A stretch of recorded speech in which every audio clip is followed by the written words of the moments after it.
জাতির ঐক্যকে এক জায়গাতে নিয়ে আসা, এবং সেটাই আমি রেফার করছিলাম যে একটা চার্টার তৈরি হবে, গণ অভ্যুত্থান চার্টার। এটাকে আমরা ইতিহাসে সামনের দিকে নিয়ে যাব। এই চার্টারের ভঙ্গিতেই আমরা যাই করি না কেন, এই চার্টারের মধ্যে আমরা বিচার করবো যে কোর সঙ্গে মিল হলো, কোর সঙ্গে অমিল হলো, আমরা ঘুরে ফিরে এটা চার্টারে যেন আমরা ফিরে আসতে পারি। এরকম ঐক্যমতের একটা চার্টার যেন আমরা নিয়ে আসছি, সেই প্রক্রিয়াটা আমাদের শুরু হবে। সেই শুরু করার জন্য যেগুলো ব্যবস্থা নিতে হবে সেটা আমরা সবাই মিলে আলোচনা করে করব। আমি ইতিমধ্যে একটা ঐক্যমত্য কমিশন গঠন করার কমিশনের কথা বলেছি, সেই কমিশনকে অ্যাক্টিভেট করবো আমরা।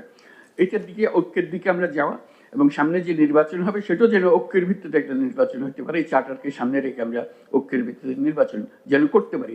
এই আলাপ আলোচনার মধ্যে একটা আমাদের একটা দায়িত্ব রইল। শুধু কাগজ একটা দিলাম, বই একটা দিয়ে গেলাম, এটা আমাদের কাজ পূর্ণ হলো না।